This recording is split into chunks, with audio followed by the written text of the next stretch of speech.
Amém. Deixa eu só me organizar aqui, gente. Glória a Deus. Paz do Senhor. Amém. Abra a sua Bíblia aí. Feche os olhos primeiro.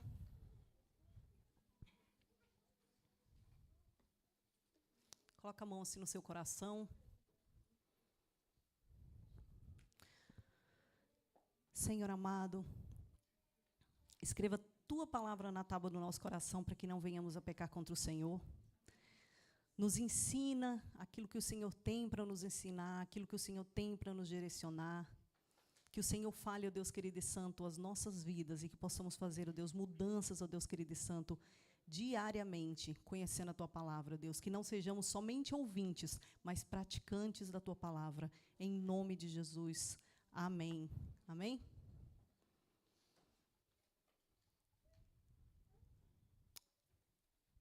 Glória a Deus. Eu já ia pedir uma água. Eu ia pedir num copinho, porque essa taça sempre meio que me tumultua, mas amém. Abra a sua Bíblia aí em Tiago 4. Eu queria colocar... Tiago 4, depois nós vamos para Filipenses, depois para Lucas. Então, só para ficar meio atento aí. Tiago 4, versículo 6.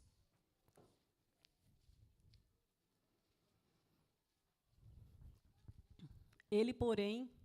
Desculpa, não dei nem tempo dos irmãos acharem, né? Acharam? Amém? Quiser procurar ainda, vou dar tempo. Amém. Tiago 4, 6 fala assim: Ele, porém, concede-nos graça maior. Por isso, diz a Escritura, Deus se opõe aos orgulhosos, mas concede graça aos humildes. Filipenses 2, nós estudamos Filipenses aí no Connect aí o mês passado, Filipenses 2, 1.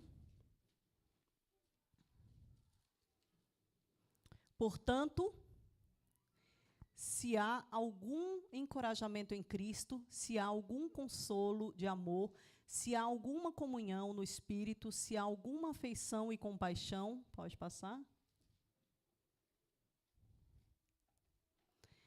Completem a minha alegria tendo o mesmo modo de pensar, o mesmo amor, um só Espírito e uma só mente. Nada façam por ambição egoísta ou por vaidade, mas humildemente considerem os outros superiores a vós. Obrigada. Pode passar.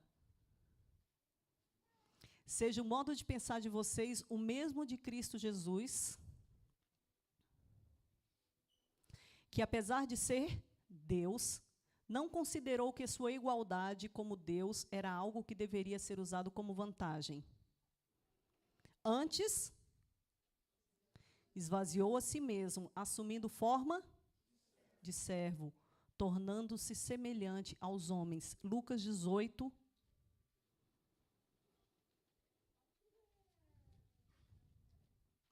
Lucas 18, 9, desculpa. Alguns que confiavam na sua própria justiça e desprezavam os outros. Jesus contou essa parábola. 2 homens subiram ao templo para orar. Um era fariseu e o outro era publicano. O fariseu em pé orava no íntimo: Deus, eu te agradeço porque eu não sou como os outros homens, ladrões, injustos e adúlteros, nem mesmo como este publicano. Jejuo 2 vezes por semana, dou o dízimo de tudo quanto ganho.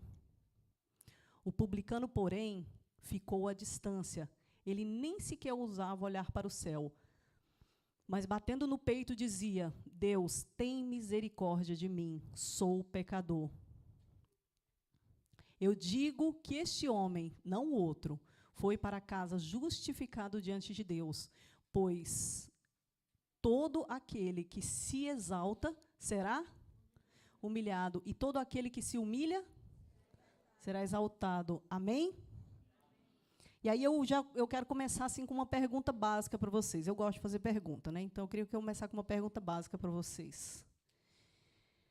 Quem aqui se acha orgulhoso? Levanta a mão, eu me acho orgulhoso. Existe um orgulho bom, existe um orgulho ruim. Estou falando do orgulho ruim. Quem sabe? Yasmin levantou a mão. Quem se acha orgulhoso? Agora eu pego uma pergunta bem fácil. Tá tudo bem? O Bernard, ele já aprendeu, acho que 60% do português ele aprendeu aqui. E, coincidentemente, toda vez que ele vem, eu que estou pregando. A hora que eu vi, eu falei, você sabia que era eu. Amém? Agora a pergunta é fácil.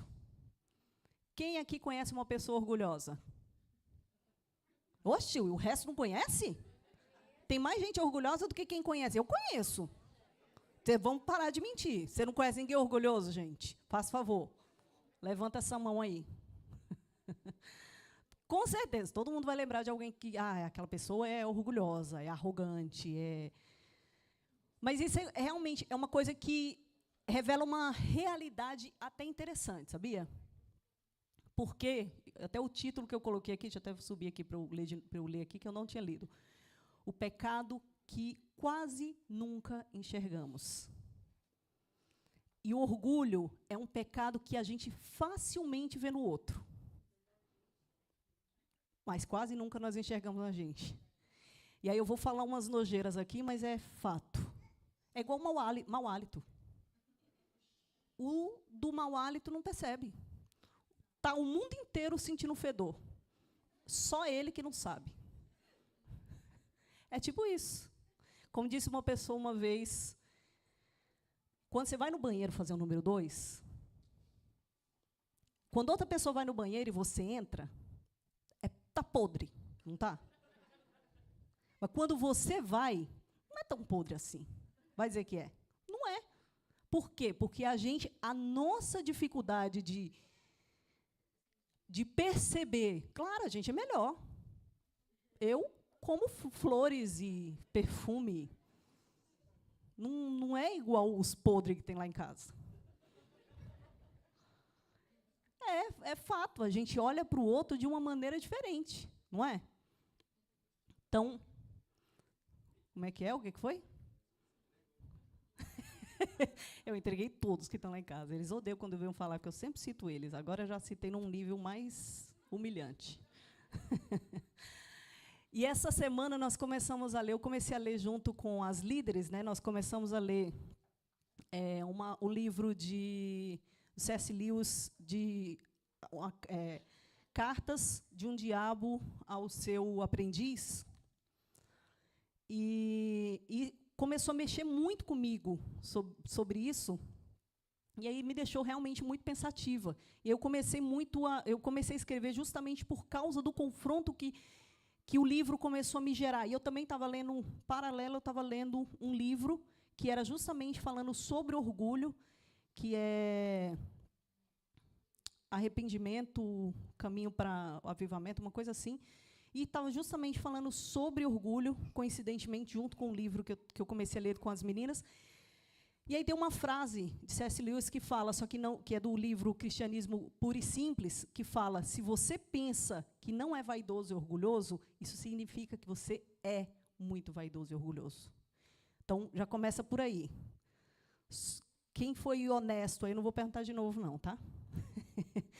E eu confesso que eu entrei numa crise boa. Porque quando a gente entra em crise de autoavaliação, é crise boa, claro. Quando a gente muda também, né? Que às vezes a gente vê e não consegue mudar. E eu comecei a pensar, porque assim, quando a gente pensa em orgulho, a gente sempre pensa mais numa pessoa o quê? Autoritária. O orgulho foi o pecado do diabo. Ele quis tomar o lugar de Deus. Eu não sou desse jeito. A gente pensa num rei imponente. A gente pensa... E aí, deixa eu até olhar aqui o tempo, porque eu fiz isso, e eu quero que você vai assim do seu ladinho aí, você vai colocando no seu dedo, porque eu quero que você conte. Porque eu coloquei uma lista, e eu vou ler, de 100 exemplos. Tinha muito mais, eu coloquei só 100. E ainda pensei, eu vou diminuir, mas aí tudo que eu li, eu falava, não, isso aqui é importante. Eu tinha um monte em mim, por isso que eu falei, não é possível que eu tenho quase tudo e o povo não vai ter isso. Então, nós vamos ler juntos. Nós vamos ler juntos? Não. Vocês vão contar aí, ó, com o seu dedinho, vai contando aí. Ixi, isso tem em mim, isso tem em mim. Se não tiver, tem uns irmãos aí que não se pronunciarem, às vezes não são orgulhosos, eu pego os dedos emprestados. Dificuldade em pedir ajuda, não precisa admitir, não precisa falar eu não, tá? Dificuldade em pedir ajuda, eu vou ler rápido, porque eu sei que são 100. Não admitir quando está errado, sempre querer ter a última palavra, ficar ofendido quando é corrigido, justificar todos os próprios erros, achar que sempre sabe mais, não pedir desculpas, pedir desculpa, mas colocar culpa no outro ou em outra coisa, não aceitar conselhos, achar que ninguém entende você, querer controlar tudo, não delegar tarefas, acreditar que você faz tudo, que só você faz direito, criticar constantemente o trabalho dos outros, comparar-se o tempo todo, precisar provar o seu valor, gostar de ser elogiado o tempo inteiro, ficar triste quando outra pessoa recebe reconhecimento, sentir inveja do sucesso alheio, alegrar-se secretamente quando alguém fracassa, não perdoar, guardar mágoa por anos, esperar que o outro dê o primeiro passo, fazer cara feia, mulher gosta desse, esperar que descubra um motivo, fazer tratamento de silêncio, ser incapaz de dizer eu precisava de você, romper relacionamentos sem conversar, não aceitar reconciliação, querer vencer discussão em vez de resolver problemas, achar que ceder é perder, não reconhecer o esforço dos outros. Vocês estão comigo? Interromper constantemente as pessoas, gente, isso eu faço. Transformar toda conversa em algo sobre você, não ouvir até o fim, responder antes de entender, achar que sua opinião sempre é a melhor, ignorar sugestões, corrigir os outros em público para parecer inteligente, menosprezar quem sabe menos, julgar rapidamente, não aceitar críticas, vocês ainda têm dedos?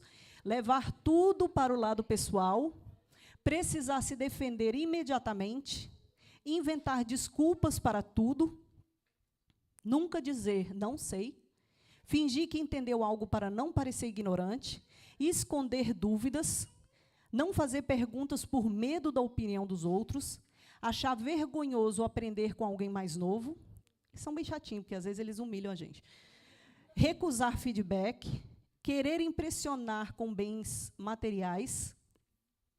Desculpa, gente, esse aqui do aprender com mais novo, eu passei mais de uma semana tentando achar a senha do meu Instagram. Aí eu já tinha desistido, aí quando foi um dia eu passei pela Rebeca, falei, Rebeca, procura aqui a senha do meu Instagram. 5 minutos ela achou. Tudo bem que ela não me humilhou, mas só dela ter achado em 5 minutos já foi humilhação.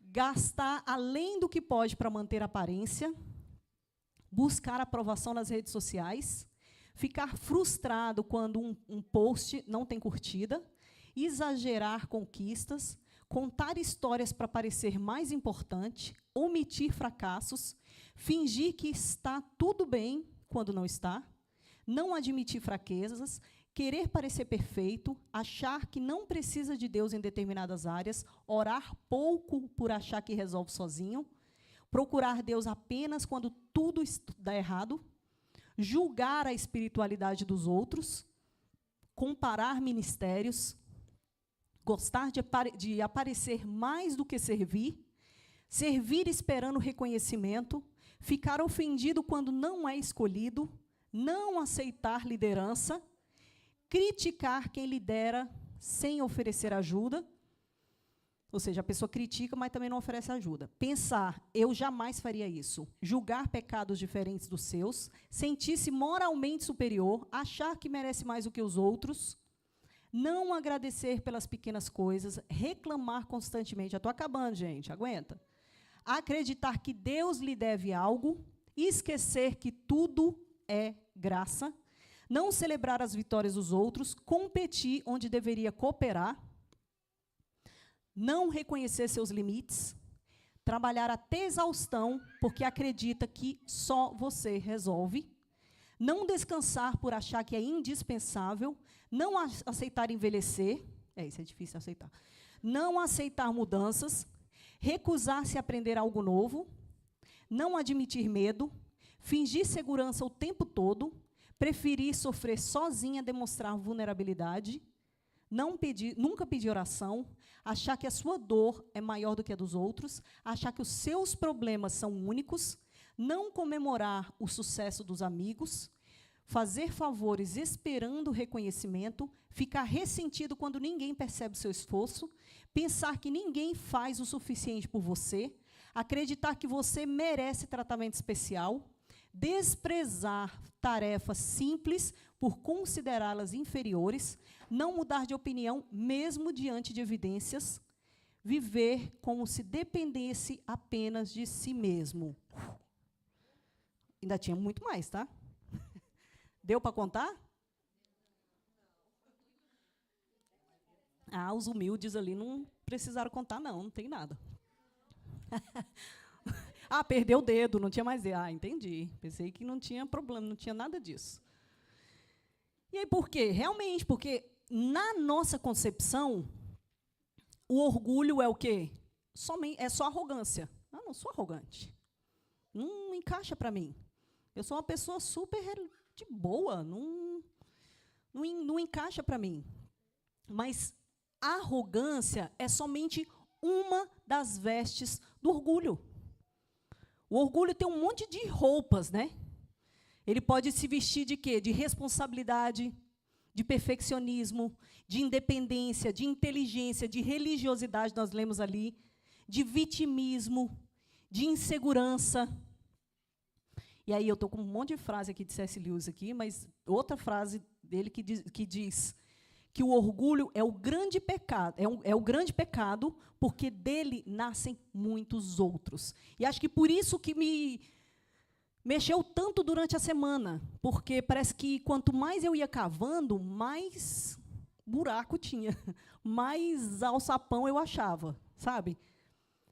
E aí eu quero, assim, que eu quero conversar com vocês é justamente isso, para a gente perceber que o pecado do orgulho não é que ele faz a pessoa parecer grande. O problema é que ele coloca o eu no centro, tirando Deus do lugar. Porque é tudo sobre mim. O pecado do orgulho é sobre mim.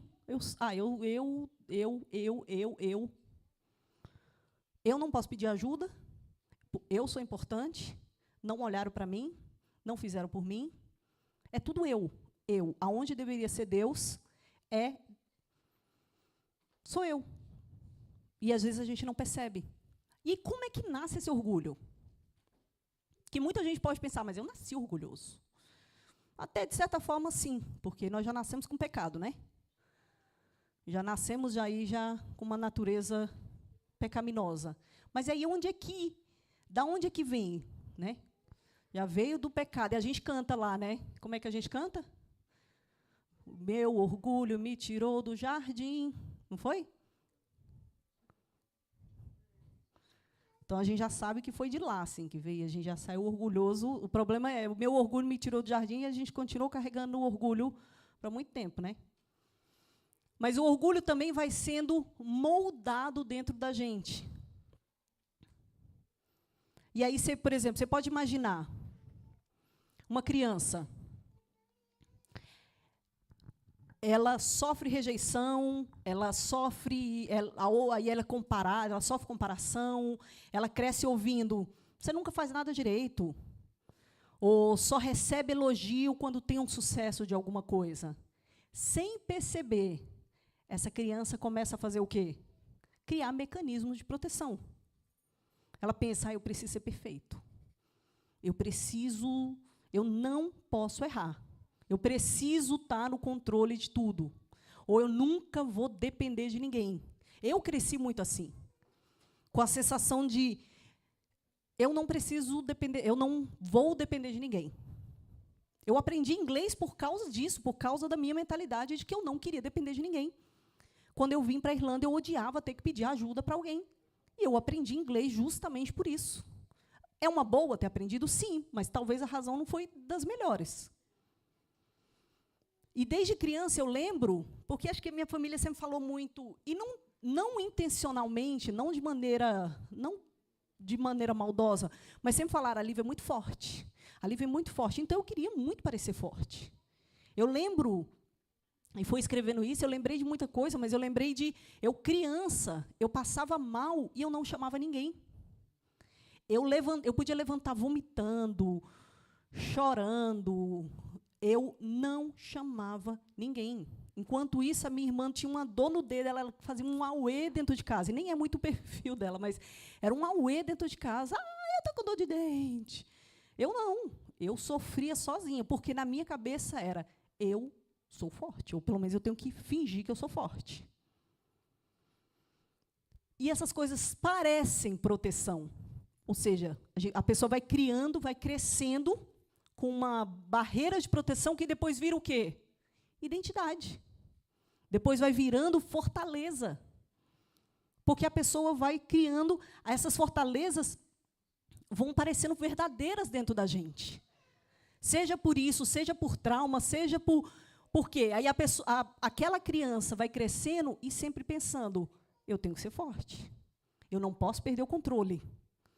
Se eu perder o controle, tudo acaba. Se eu não fizer, sai errado. É o perfeccionista, né? Que às vezes parece que é uma coisa maravilhosa. Ah, o meu valor depende do meu desempenho. Eu preciso provar quem eu sou. E aí o orgulho começa a nascer aí. Ah, mas aí você pode estar pensando, mas não sou eu. Porque, na realidade, o orgulho ele nasce de uma necessidade de quê? De querer proteger o quê? Um medo. E aí, você pode perguntar, mas, espera aí, mas o que eu estou tentando proteger? Pergunta aí para você, o que eu estou tentando proteger dentro de mim? Eu estou tentando proteger o quê? A minha imagem? Eu estou tentando proteger o quê? O meu controle, o controle das coisas? É a minha reputação? É a minha competência? O que é que eu estou tentando proteger? E aí nós vemos que o orgulho ele é muito mais sutil do que nós podemos pensar. Como eu falei, às vezes a gente pensa num rei arrogante, num rei prepotente. E nós temos na Bíblia diversos personagens que ilustram exatamente. Eu vou citar alguns deles. Por exemplo, Marta. Ela estava servindo, né? Ela estava lá servindo Jesus. Servir é pecado? Não é pecado. Mas aí ela diz para Jesus, Jesus, manda Maria vir ajudar. Ela não estava só cansada. Ela acreditava que a maneira dela era correta. Ela acreditava que a maneira dela, ou seja, ela existia nela uma comparação também com Maria. Pedro falou para Jesus o quê? Todos podem te abandonar, mas eu, é garantido. Eles não vão dar conta, mas eu não vou te abandonar, não. O orgulho em Pedro era maldade?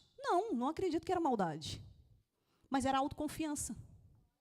Ele acreditava que ele era melhor do que os outros. E muitas das vezes, em muitas situações, nós nos comportamos como se nós fôssemos melhor do que os outros. Jonas, ele não queria ir para Nínive, Deus já falou para ele, vai lá e fala para aquele povo. Ele já não queria ir. O que aconteceu? Rebelou, foi para o lado contrário. Deus fez o quê? Fez o peixe engolir, jogou lá em Nínive. Falou, você vai pregar. Ele já não queria ir, porque acho que na cabeça dele, esse povo aqui não vai nem se converter. Chegou lá, foi lá, falou para o povo, o que aconteceu? O povo se converteu. Aí acho que ele pensou, como assim? Eu nem falei com tanto interesse assim, não falei nem com tanta vontade para que eles se convertessem. O povo se converteu. Aí o que aconteceu com Jonas? Ele ficou com raiva.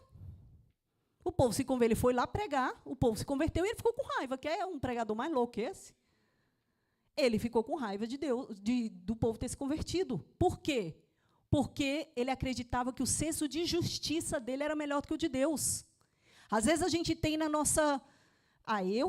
se eu fosse Deus, eu já tinha matado meio mundo. E tinha mesmo. Por quê? Porque, às vezes, o nosso senso de justiça é diferente do senso de Deus. Por isso que ele é Deus, né? O irmão do filho pródigo. Todo mundo já ouviu falar a história do filho pródigo. Mas o orgulho no irmão do filho pródigo é muito sutil. Por quê? Ele era o filho perfeito. Ele nunca saiu de casa. Ele não estava na bebedeira do irmão. Ele era um filho obediente. Ele era um filho trabalhador. Ele era um filho perfeito. Ele não desperdiçou, ele nunca desperdiçou o dinheiro do pai. Mas ele estava perdido em quê? Na própria justiça dele. Quando o irmão voltou, o que apareceu? Na cabeça dele era o quê? Injustiça. Eu estava aqui dentro. Eu estava trabalhando. Eu estava fazendo tudo. Por que ele vai receber todo esse carinho, toda essa recepção, e eu que estou aqui dentro merecia muito mais do que ele? Isso é muito injusto. Porque eu sou melhor do que ele. Eu sempre estive aqui dentro. Às vezes, até aquela pessoa cresceu dentro da igreja, viveu, nasceu, foi enraizada dentro da igreja. Não estou ofendendo vocês, não, irmãos, que cresceram na igreja, mas que se acha, oxe, como assim? Eu sou muito mais santo e justo do que aqueles ali. Sou muito melhor. Os fariseus, nós lemos ali, ó. Eles conheciam a Bíblia, jejuavam. Ele estava lá orando, falando, eu jejuo, eu oro. Mas ele estava orando e falando o quê? Eu não sou como aquele ali, não. E realmente Jesus falando, estão longe. E o orgulho da religiosidade é dos mais difíceis de ser identificado. Estava na lista ali, se você não viu, exatamente, é dos mais difíceis de ser identificado. É julgar a minha santidade, a minha santidade pela santidade do outro. Eu tenho que olhar para Cristo, não para o pecado do outro. Moisés, em Números 20, mostra a história. Moisés era considerado, até esses dias a gente falou sobre isso no Connect. Moisés era o homem mais manso da terra. E em Números 20, logo depois da irmã dele ter morrido, que é um detalhe importante na história, né? Miriam tinha morrido. Ele devia estar sofrendo, sentindo, tinha todo o direito disso. Aquele povo atribulado, chateando, e aí querendo água, Deus falou para ele, fala com a pedra. Ele chegou lá e bateu na pedra. Eu tinha batido na cabeça do povo e tacado pedra neles. Hã? Bebida água sozinha. Eu afogava todo mundo na água. Mas imagina, ele de luto e tudo mais, o povo chateando. Isso porque ele era manso. Ele estava nessa raiva toda. Imagina, quem não é manso. E assim, mas por quê? Porque ele resolveu, né? Ele foi fazer do jeito dele. Deus tinha falado para fazer de um jeito, ele foi fazer de outro. Davi, lá em 2 Samuel 24, que ele foi fazer o quê? Um censo. Ele foi contar, que não era para ele fazer. Ele foi, vou fazer um censo, vamos contar aqui as pessoas. Por quê que o censo de Davi, a contagem de Davi, foi ofensiva para o Senhor? Porque Davi era um rei grande, era um rei poderoso, que tinha um exército grande, forte e poderoso. Davi ele queria saber qual o tamanho do exército dele. Davi queria, provavelmente, no íntimo dele, eu confio no meu exército.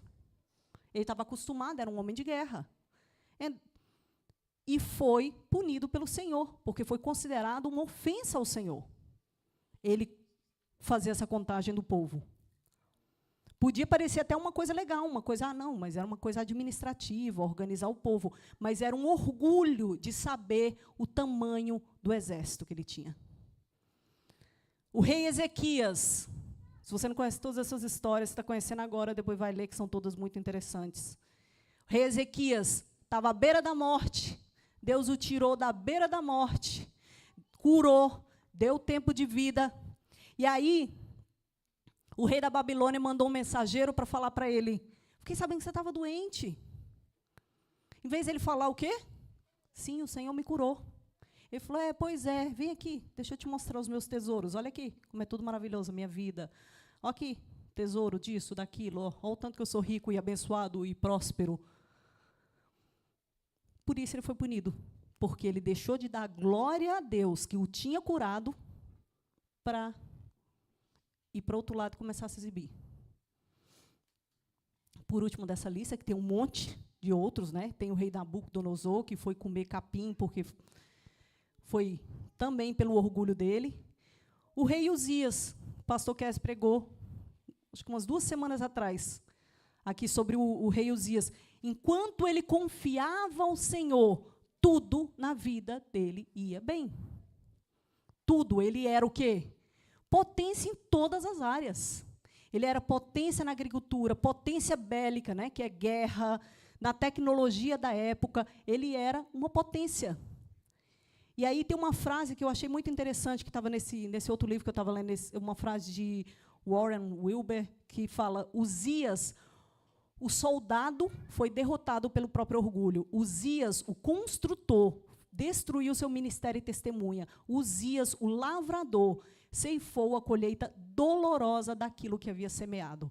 Ou seja, começou bem, era bem-sucedido, enquanto ele confiava no Senhor. E aí o maior, eu volto para você e pergunto, o maior obstáculo entre mim e Deus pode não ser um pecado escandaloso. Entre você e Deus, não sou só, a conversa não é só comigo e Deus, não, é com você também. Senão você não estava aqui. Não adianta você pensar, na hora que eu perguntei, tem alguém que você conheça que seja orgulhoso? Mas se não estava aqui, não era para ouvir. Então, o orgulhoso aqui é você. É o que era para estar ouvindo. É a boa imagem, o assunto de Deus, talvez não seja um pecado. Se é um pecado escandaloso na sua vida, já tira esse pecado. Mas, às vezes, é uma coisa pequena. Às vezes, é a imagem que você tem de você. Às vezes, é a boa imagem, não é só a imagem, é a boa imagem que eu tenho sobre mim. Claro. Eu sou perfeita. Errado é meu marido, com certeza. Vai ver numa discussão, se eu for contar o meu lado, sempre vai me favorecer. Se eu for conversar com ele, o lado dele também sempre vai favorecer. E assim vai ser em todas as brigas, em todas as situações que você tiver. Você sempre vai se favorecer. O orgulho muda apenas de roupa, né? Porque isso realmente é uma mentira, de achar que o orgulho é uma pessoa que tem uma autoestima elevada. Não. O orgulho ele pode aparecer na insegurança. Por exemplo, a pessoa fala, eu consigo fazer sozinha. Se eu falhar, minha vida acaba. Parecem 2 frases opostas, mas ela tem uma coisa bem comum entre as duas. O quê? Eu.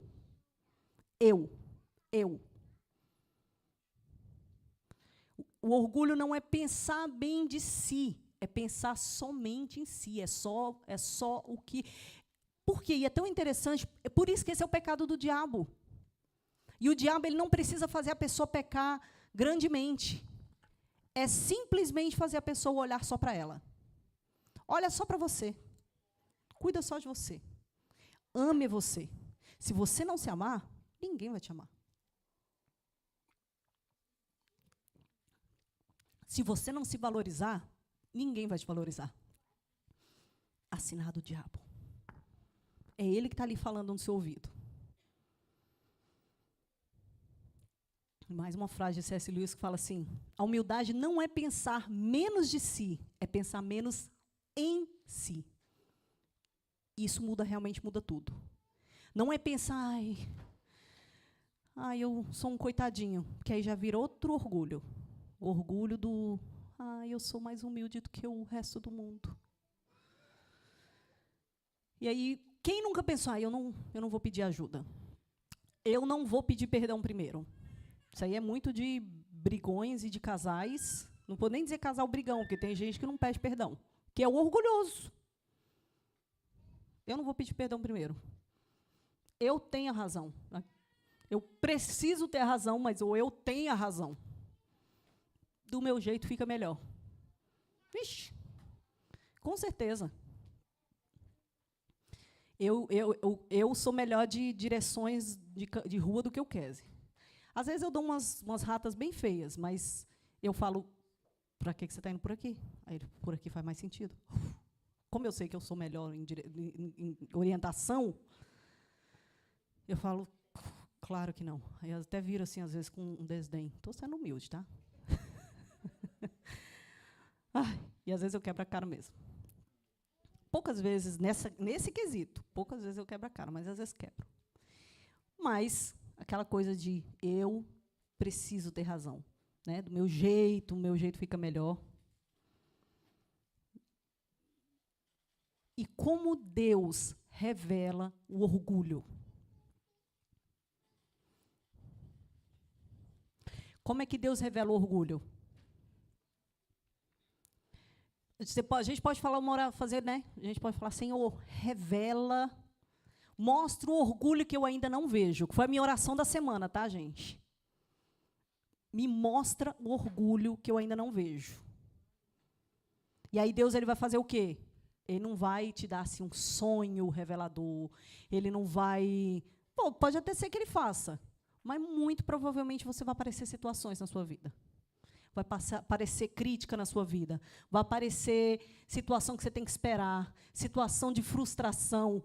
Pressão. Porque a pressão, gente, ela revela o quê? O coração. Você quer ver o que você quer ver como é que é uma pessoa? É a pessoa pressionada. Porque a pessoa pressionada, ela reage de forma inesperada. Por exemplo, Pedro. Pedro, ele falou, eu não vou te negar. No meio da pressão, foi outra história. Davi descobriu no meio do censo. Ezequias estava lá mostrando todo o tesouro dele. E aí eu faço umas perguntas para você. E aí você vai responder no seu íntimo aí. Quando alguém me critica, por que isso me incomoda tanto? Quando alguém discorda de mim, por que eu preciso vencer? Quando eu não sou reconhecido, por que isso me dói? Quando eu perco o controle de uma situação, por que eu entro em desespero? E essas perguntas, essas respostas vão revelar ídolos escondidos dentro do seu coração. Eu estou falando porque foi coisas que foram saindo de dentro do meu coração e eu pensando, nossa, eu sou muito mais orgulhosa do que eu imaginava que eu era. E a resposta realmente nunca vai ser, tenta ser humilde, então a partir de agora eu vou tentar ser humilde. Eu sou mais coitadinha, eu sou mais... Como eu falei antes, né? Não é pensar menos de si, é pensar menos em si. Né? Porque aí vai produzir dentro de nós o quê? Um novo tipo de orgulho. Olha como eu sou humilde. Olha como eu sou coitada. Olha como eu sou boazinha. E essa transformação é uma transformação que tem que acontecer. Volta aqui. Gente, não desconcentra, não, porque eu sou bem TDAH, e além de sem senso. Não corra um risco de eu chamar seu nome. Vou não, gente. Eu já vim hoje falando, Senhor, não me dê mais senso nas coisas. Me deixa passar vergonha nas pessoas assim, não. Amém? Transformação acontece o quê? Em 5 passos. O primeiro, descobrir qual é a mentira. Para e tenta descobrir dentro do seu coração qual a mentira. No que eu estou acreditando? No que eu tenho começado a acreditar? Segundo, comece a substituir a mentira pela verdade. A minha identidade depende do quê? Do meu desempenho? Depende de como eu sou? Depende da cruz. Amém? Independente do que eu passei para tentar me transformar numa pessoa forte, numa pessoa orgulhosa, numa pessoa que me defendo, talvez seja por traumas, talvez seja por medo, talvez, independente do que foi, que criou uma casca de orgulho, a minha identidade depende do quê? Da cruz de Cristo. E aí começa a praticar o contrário. Se não gosta de pedir ajuda, começa a pedir. Se você acha que você tem que controlar tudo, começa a delegar. Se você acha que você tem que estar certo, começa a pensar, talvez eu esteja errado. Sabe por quê? Porque isso machuca o nosso ego. Dizer que está errado machuca o ego. Mas ele cura o coração. Quarto, contemple a Cristo, como nós lemos ali em Filipenses 2. Coloca ali de novo, Filipenses 2:1. Não começa dizendo ali, sejam humildes. Né?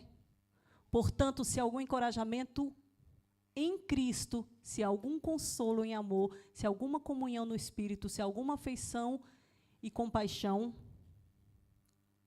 completem minha alegria, tendo o mesmo modo de pensar, o mesmo amor e um só Espírito e uma só mente. Passa para o próximo. Nada façam por ambição egoísta ou por vaidade, mas humildemente considere os outros superiores a vós mesmos, cuidando cada um não somente dos próprios interesses, mas também dos interesses dos outros. Pode passar. Seja o modo, era esse aqui, seja o modo de pensar de vocês, o quê? O mesmo de Cristo. Então, não é olhar para mim, é olhar para quem? É olhar para Jesus. Quanto mais eu olho para Jesus, menos eu olho para mim. Quinto, como eu orei aqui no início, que é como está lá em Tiago, seja não somente ouvinte da palavra, mas praticantes. Ouvir, entender, eu acredito que todo mundo aqui ouve, todo mundo entende. Agora, praticar é outra coisa. Viver a palavra é outra coisa. Aceite o tratamento de Deus. Porque a santificação ela vai acontecer, não vai acontecer só porque você leu a Bíblia. Só porque você leu um livro, agora eu estou santificado. Não, ela vai acontecer porque você está caminhando. É na caminhada. É na jornada. É no desafio. A Bíblia diz que ferro afia ferro. É convivendo com pessoas difíceis. São em situações de frustração, situações de espera. Sabe por quê? Porque Deus ele te ama demais para te deixar orgulhoso. Tem situação que você está passando, ou espera que você está passando, que é Deus quebrando o seu orgulho. E você ainda não entendeu. E eu repito, Ele te ama demais para te deixar orgulhoso. Porque foi o mesmo pecado do diabo. Eu ia colocar uma foto, esqueci de mandar para o pessoal. Mas eu quero que você imagine. Eu quero que você imagine uma imagem. Imagine um espelho. Todo embaçado. Você mal consegue enxergar a imagem que está ali. Aliás, essa semana passada, a gente estava eu e o Kesen indo para um lugar, sei lá para onde que a gente estava, ele dirigindo, né? E nós chegamos num balão, né? Brasília fala balão, não sei se os outros, é rotatória para os outros, mas chegamos num balão, e aí eu falei assim, ué, que aquele tanto de poeira vindo andando atrás daqueles carros ali? Aí ele, Lívia, é a poeira do vidro do seu carro. A poeira não apareceu do dia para a noite. Ela vai acumulando, ela vai acumulando, ela vai acumulando, ela vai acumulando. Que daqui a pouco você está enxergando a sujeira lá no carro do outro. É o mesmo desse espelho que eu mandei você imaginar. É uma poeira criando crosta, você vai se acostumando com aquilo. Você vai se acostumando com aquela visão embaçada. Assim é o orgulho. É camada, em cima de camada, em cima de camada, até que Deus ele começa a tirar. E aí ele tira, ele tira, ele tira. E é como eu falei, né? Eu pensando, eu falei, Deus, mas Tem situação que eu acho que estava tudo bem, que parece que eu não era orgulhosa, e daqui a pouco eu olho para essa daqui e falo, eu acho que eu sou orgulhosa nessa daqui. Nessa daqui parece que eu estou de boa, nessa daqui... Ou seja, existem camadas e situações e diferentes situações nas nossas vidas. E quando você se enxerga, isso não quer dizer que está piorando. Quer dizer que Deus está tratando. Significa que Deus está colocando luz, iluminando áreas que antes estavam escondidas. Não tenha medo de áreas iluminadas. Porque quando está iluminado, a gente consegue ver a sujeira. Tenha medo de áreas escondidas. Porque aonde não tem luz, não tem revelação do que tem ali.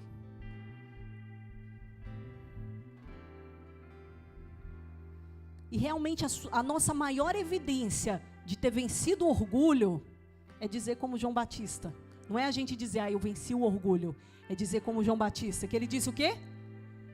Importa que ele cresça e que eu diminua. É mais sobre ele e menos sobre mim. Importa que ele cresça. A minha dor não é o problema. Ele é a solução. Eu não tenho que fazer o mundo inteiro sentir a minha dor. Eu tenho que entender que é sobre ele, não é sobre mim.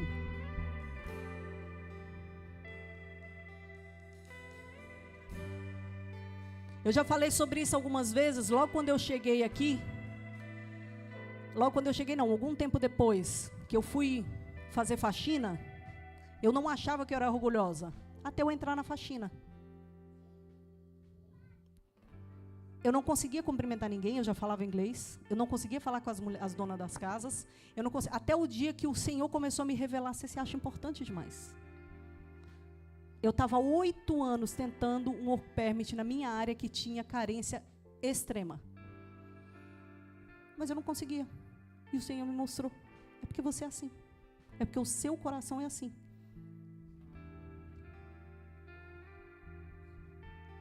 E não era só que o meu coração era orgulhoso. Essa parte acho que eu nunca contei. Em todos os lugares que eu ia, eu não conseguia conversar muito, não por causa do inglês, porque nessa época eu já tinha inglês. Mas porque eu era orgulhosa. Mas a hora que eu conseguia conversar, eu tinha que falar. Eu sou fonoaudióloga. Porque eu tinha que mostrar de alguma forma. Existe alguma importância. Eu estou aqui limpando a sua casa hoje, mas eu sou importante. Eu não tenho medo de me mostrar vulnerável. Já teve gente que veio falar para mim, pastora, você não deveria falar esse tipo de coisa. Por quê? Gente, eu sou tão humana como qualquer pessoa. Eu não vou fingir para vocês uma pessoa que não existe. Só que o que existe, sabe o que é? Um coração sincero para Deus. Porque quando o Senhor mostrou o meu coração, e eu lembro exatamente o dia, eu com um mopzinho na mão. Quando o Senhor falou, você se acha importante demais. E eu falei, estou entendendo agora. Eu estou entendendo agora. Me deixa aqui o tempo que for preciso. E depois disso, mesmo depois de ter saído, de ter ido trabalhar na minha área, eu já voltei algumas vezes para fazer faxina, mas o meu coração era completamente diferente. Eu não precisava provar nada para ninguém mais, porque eu sabia que o meu coração tinha mudado.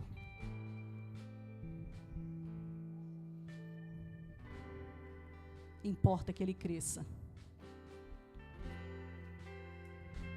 Quanto mais Cristo cresce diante dos nossos olhos, menos necessidade sentimos de defender a nossa reputação, como eu acabei de contar, de controlar as nossas circunstâncias, provar o nosso valor. Quem prova é Ele.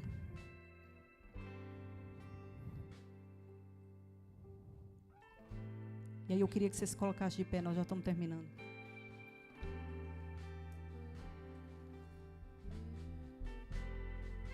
E hoje talvez Deus não está te chamando para abandonar um pecado visível. Ou talvez sim, claro, o pecado visível já foi chamado há muito tempo, mas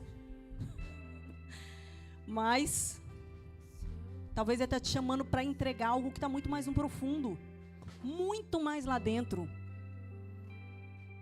Entrega para ele o direito de estar certo, o direito de controlar todas as situações, o direito de ter a última palavra, o direito de não perdoar, o direito de não pedir perdão, o direito de ser reconhecido por qualquer razão que seja, o direito de proteger a minha própria imagem.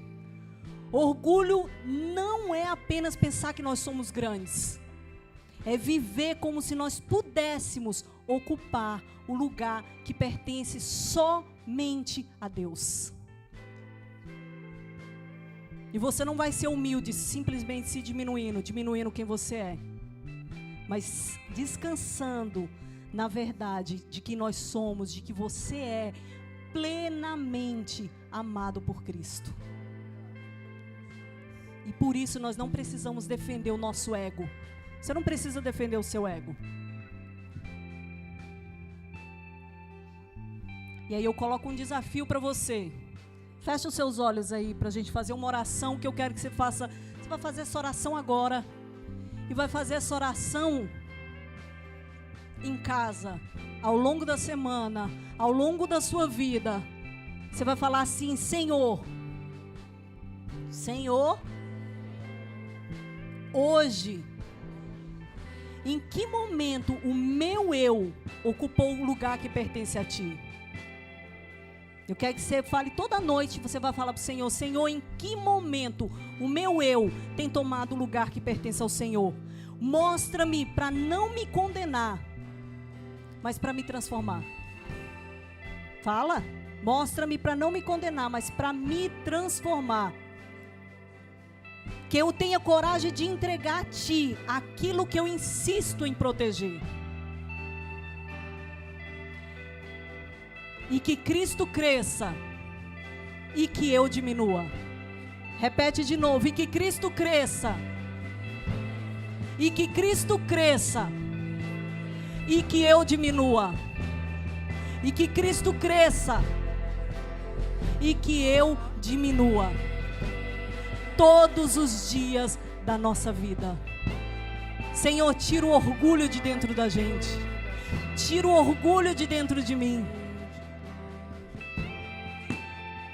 Eu não preciso provar nada, porque tudo já foi provado na tua cruz. Me liberta de mim. Me liberta do meu ego. Me liberta do meu eu.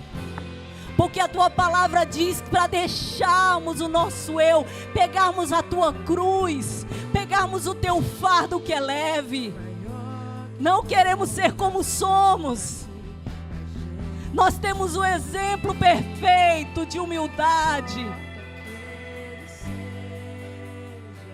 Aleluia.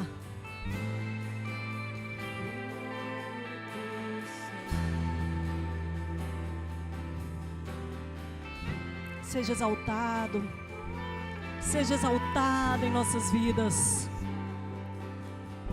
Nós cantamos, então minha alma, né? Então minha alma canta a Ti, Senhor, grandioso és Tu. E eu gosto muito, eu mandei essa semana o Salmo 103, justamente por isso.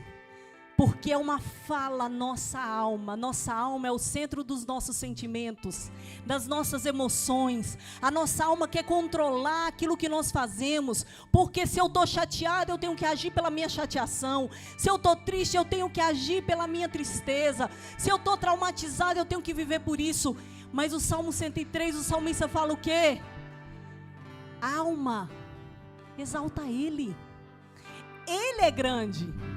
Eu quero que você cante lembrando disso, porque aqui está falando: então minha alma canta a Ti, Senhor, grandioso és Tu. É lembrando para minha alma, que Ele é grande, que não é sobre mim, é sobre Ele, que não é sobre mim, não é sobre a minha emoção, é sobre Ele. porque Ele é grande, eu não sou grande. Que Ele cresça, que eu diminua. Que Ele cresça, que eu diminua.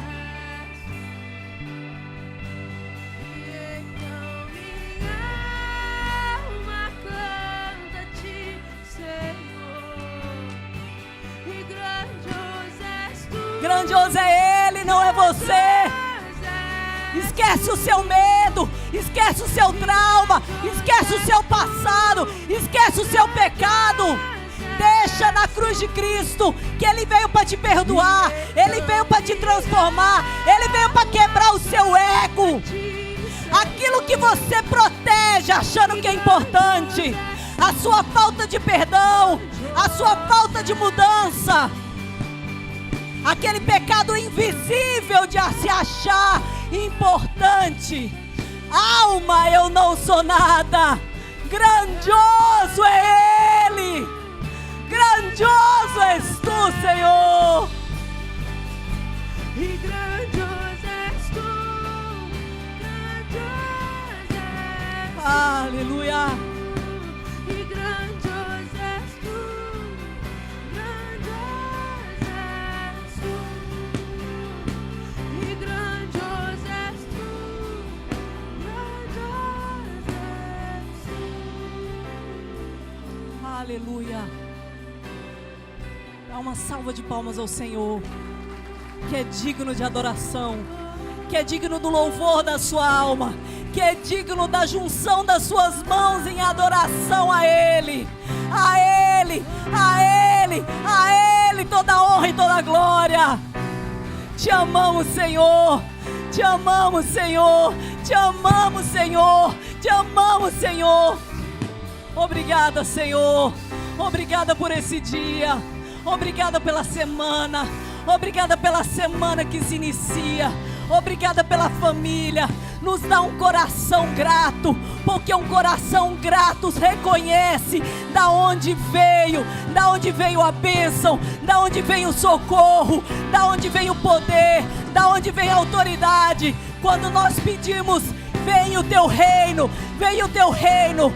Nós estamos pedindo o teu domínio, a tua autoridade sobre a nossa casa, sobre a nossa família, sobre os nossos filhos, sobre a nossa vida, sobre aquilo que nós somos. Nós estamos entregando a Ti aquilo que nós somos. Rendemos ao Rei, rendemos ao Rei. Nós rendemos a Ti tudo, Senhor, porque nós dependemos totalmente do Senhor.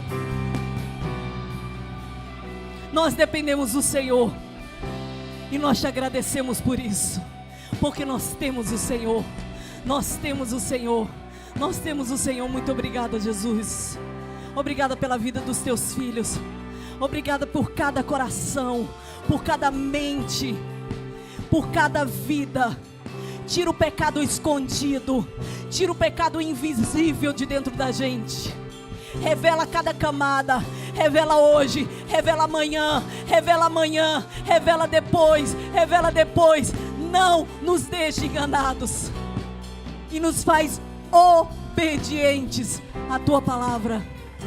Nos faz obedientes à Tua palavra e nos ensina a praticar, e que o Senhor cresça e que a gente diminua.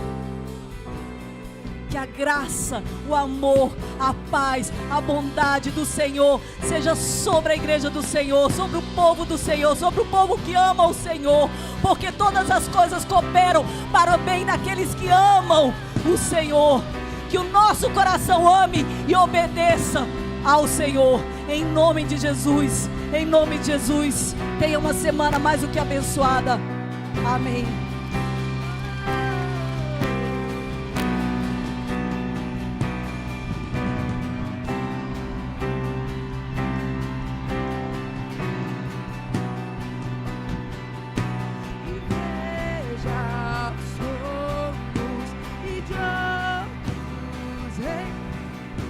E dobrados a chama é meu coração.